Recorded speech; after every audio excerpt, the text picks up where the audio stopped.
999, 1,000. Everyone has to do their 1,000 spins in the morning, right? In their spinny chairs. Good morning, everyone. It is day 6 of our daily creative challenge here on Adobe Live. Super cool to see you all here. Hello, hello, hello. Guess this is like the pregame for Adobe Live. This is the daily creative challenge. What's up, Design Studio, Sam Peterson? As everyone's saying hello in the chat, I know it's mandatory activity. Let me introduce myself super quick. I'm Kathleen Martin. I am your host for these Photoshop Daily Creative Challenges, and I'm also a designer here at Adobe. I'm actually going to be showing you something that I worked on today, because today's challenge kind of goes hand in hand right with it. Perfectly timed 1,000 spins. Heidi, what can I say? This is my job. Milani, thank you. She says, or they say they love the neck piece. I feel very 80s today. Very Elaine from Seinfeld. What's up, Richard?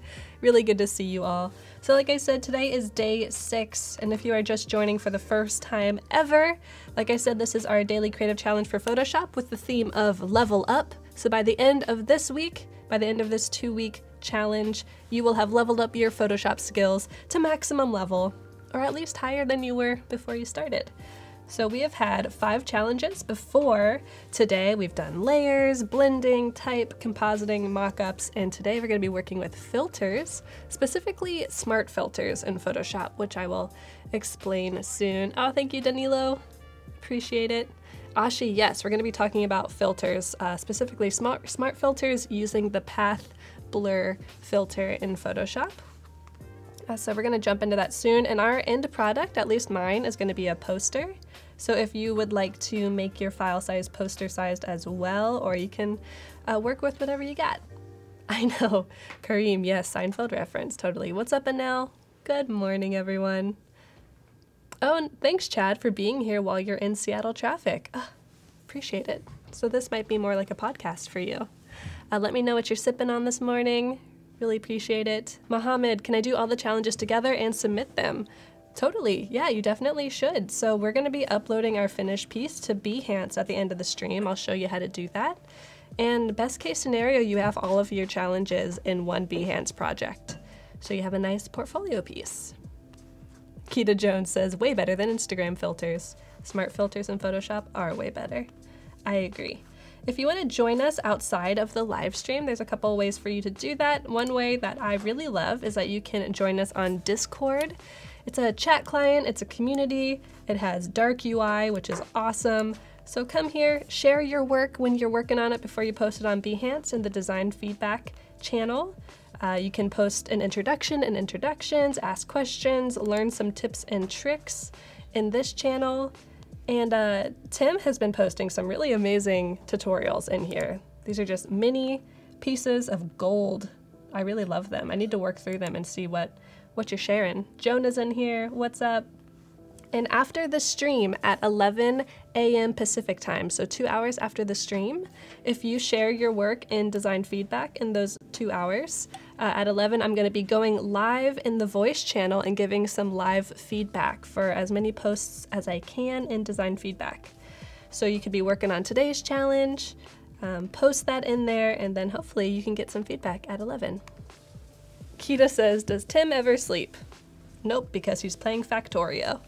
If you want to join us on Discord, the link is bit.ly/PS Discord, capital P, capital S. Very important. Okay, so let's jump on into what we're going to be working on. I'm going to show you where we started. This is my stock image from lovely Adobe Stock. And I want to add some movement to the protagonists of my video game that I am designing right now. It's called Level Up, and I think it's kind of like a dungeon crawler portal-esque runner game. So this is where we go to next. I'll show you how I changed the color of the background super easily. And this is where we finished. So we've added a portal, we've added this beautiful blurring that has some masking going on, and there is my poster. So pretty cool. So like I said, I started with this image, has a green background, and it has kind of like a vintage vibe, which I don't hate, but I wanted it to feel a lot more clean and kind of tech savvy, so I wanted to get rid of this green background. I was not liking it. the way that I did that was I made sure my layer was no longer a background layer. And all you have to do is go up to Select, click on Color Range, and this really works if you have like a very bland background, so it's all green. And I'm just gonna click on the green. So that's gonna select the green. And then if I were to change the colors, oops, it would do a pretty good job of filling it in. Now you can go in a little bit further. You could use Select and Mask or Select Subject to do that, which we've talked about in previous days. But it's pretty easy to change background colors, especially if you're using Select Subject. What's up, Andy? Yeah, Akita, it is like a green screen for effects, totally. So we've landed here with our blue background, and this is going to be a really simple workflow. All we're going to be doing is pretty much 3 steps. And I am first going to start my steps by making sure that my layer that I want to blur is a smart object. Now the way that you're going to do that is you're going to click on your image with your right mouse button, so right click on it, and scroll on up to Convert to Smart Object. Smart objects are relatively new in Photoshop, like last couple years or so, and this is one of my favorite ways to use them. If you convert to a smart object, then if you were to apply a filter, that filter is non-destructive. So in the past, if you were to ever apply a filter, I will show you, actually. We'll go back and make sure it's not a smart object. We're gonna apply a filter, maybe just do some Gaussian blur. And you click OK. Now your layer is just blurred. You can't erase the blur, you can't go back if you get too far ahead, so it's kind of tough. Now if we were to make this a smart object, and say we blur this quite a bit. I'll just choose this for now.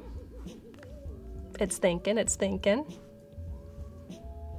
I get it. It's a lot of blur happening right now. Hey Tim, good morning. Christine, yeah, it did miss a few spots, but that's why it's important to use Select Subject. So when we have made it a smart object, you'll notice that there's now a mask here that we can play with. So we could erase out, and now her face is no longer blurred, but the other parts are. Pretty cool. This is the workflow that we're going to be working with today. So before I jump into this, I do want to tell you that there is some online resources for this specific workflow. If you go to the Creative Cloud YouTube channel, so just search Creative Cloud on YouTube. If you scroll down a bit, you'll see that there is this Make It Now playlist. Other side. Ta-da! This is a big project that I work on day to day. So we have about 51 1-minute tutorials in here that are all really cool workflows. They're really visually stunning, and you can learn it in under a minute. So if you scroll over one time, you will see there is a Photoshop 1-minute tutorial for how to make dynamic movement. Go ahead and click on that. And this is what we're going to be learning today. So we're going to blur it, then we're going to mask it. It's pretty cool. And look, it has 777 likes. Wow, it's our lucky day. It's awesome. Hey Lulu. Gretchen, hello. Okay, so let's get on with the workflow. So we have made our bottom layer a smart object. We're going to go up to Filter, hello, merge down to Blur Gallery, and we're going to choose Path Blur because this is going to give us the ability to choose the direction and the speed of our movement.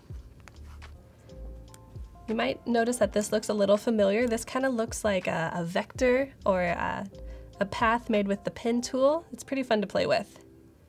So all you do is grab one end, grab the other, move it as you see fit.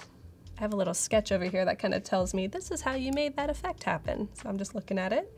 So about right here, I'm going to grab this middle point and drag it up a bit because I want the movement to feel like it is, I guess it's, I feel like the weatherman. moving that way and kind of forming around their bodies. So I am laying down the points to do that. Drag this out a bit. Okay, and then if you want to make another path to add additional movement, you can click. I'm going to add my middle path, and I'm going to finish off my path there. And then I'm going to click on it again to finish my path, and you'll notice that there is an arrow, so that's showing you the trajectory and the direction of your path. For example, if I were to do it this way, the arrow would be pointing that way. Okay, cool. So this is nice. It is blurred for sure. I'm just going to drag this down a little bit. Okay, and the way that you can see increases in speed or decreases is just by grabbing the slider, moving it to the right or the left. I have mine at about like 250, 245. Cool. And from here you can even play with it further. Then I don't have any taper, but I'll show you what happens when you do. You can uncenter your blur, so it'll really pull the movement over to the right. What's up, D? And then you can even change the end point speed. So maybe we'll increase this a little bit because we really want to make it seem like they are flying through space. Okay, cool. This looks kind of wild right now, I know, but we are going to be using masks to fix things just a bit. Okay, let's let it think for a bit. Yeah, isn't this cool, Adam? It's a really, really cool filter, and just recently you can edit it on the go and it doesn't have to be destructive. Thank you, Anel. Glad you like it. It's almost a texture. Yeah, Anel, you could totally use it as texture. Definitely. I know a lot of people use blur as texture, or they'll slightly blur like the bottom layer of their images. No prob, D. I'll give you a shout out every day. It's Michael Crabtree. Yes, moving at the speed of light. Blasting off at the speed of light.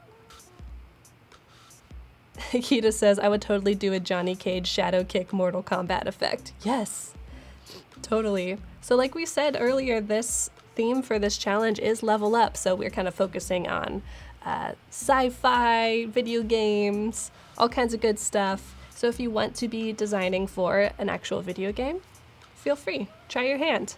I'm really keeping in mind, like, I think these two are my protagonists for my story. I don't know what they're searching for, but it's something. Hope you've been well too, Michael. What's up, Camilo? All right, that took a little while and my computer is chugging along.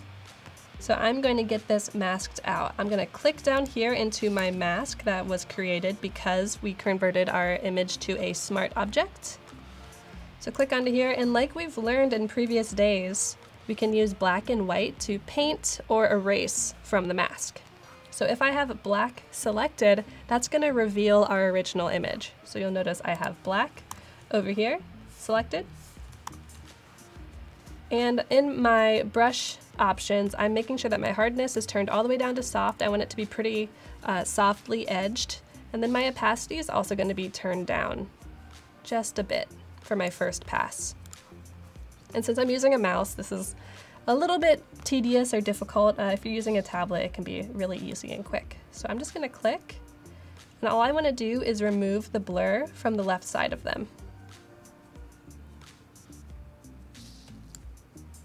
Cool, looking good so far. This hair of hers is just cracks me up. I don't know what it reminds me of. It's like anime hair, anime mullet. It's amazing. Ooh, Ashi, they're searching for different font families. Yes, these are the font finders. And then I'm just gonna slowly kind of paint back in. You can see over here in your mask how your opacity is looking, if you're missing some spots. I'm gonna turn my opacity all the way up to 100 and just make sure I really hit this left edge. Make sure it's super crisp. Focus on her face a bit. Get the top edge of her leg. And then for secondary little details, I'm gonna make sure my opacity is about halfway, about 50. And I'm just gonna click once and kind of hit these little details because I don't want her hand to totally disappear.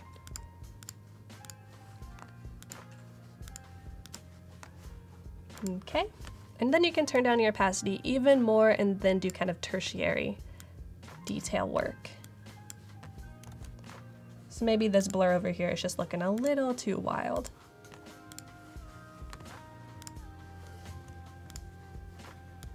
Cool, and this just really requires some push and pull. If you do want to paint the blur back in, you're gonna wanna change your foreground color to white. It's super easy to do that by tapping X or clicking on this icon.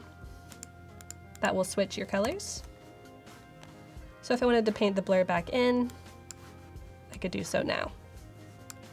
And that is the beauty of smart filters. I love it.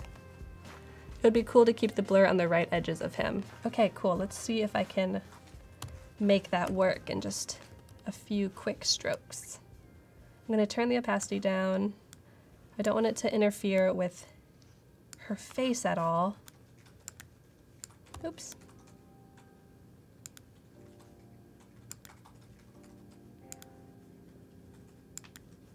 Cool, what do we think? Awesome, this looks cool. It's not perfect, but the workflow is there. Now, from there, I've only used techniques that I've shown you in the last couple days. I added a gradient in the back using an aqua blue. I drew a circle using our shapes tools over here, so the ellipse tool. And I made sure that that circle was set to color burn. That's just a blending mode that we talked about the first or second day. I added some text. We learned a little bit about that. I drew some more circles and changed their blending modes. I even added an outer glow like we did when we were working on our composite. And then I made a selection and added a gradient to it to make this cool portal. So it looks like they kind of got shot up through this portal and they're searching for something. Yay, Laura, I'm glad that you like it. So here's my poster with my blur intact. Looks cool. I think I'm gonna get this exported onto Behance coming up here soon. But if you have any questions, feel free to let me know. And I'm really excited to see what you create with this technique. You can use path blur and you can also explore the other effects we have here. And if you don't want to use filters, you can use masks in tons of other ways as well. So let's get this exported. We're gonna go to File, Export, Export As. Thanks, Maya. Glad. It's thinking, it's thinking. So many effects happening. Okay, width 800, that sounds about good for Behance. Let's get this exported. Day 6, not start, finish. Oh yeah. Thanks, Anna. Really appreciate it. I had a lot of fun working on the YouTube video workflow for this, so I thought might as well show you how to do it live. And I will mention that we will probably be using this asset tomorrow during our challenge. So if you're still working on it, no worries. Just don't delete it, because we're probably gonna need it tomorrow. You like the Level Up logo in white? Cool, Leslie, I do too. This is a typeface called Gnarly, and it is from Adobe Fonts. So it is called Gnarly with no G, N-A-R-L-Y-O-T. And if you want to find more typefaces like it, if you click on the Typekit icon, it's going to take you to Adobe Fonts. Loading, loading, loading. Yeah, don't reset it.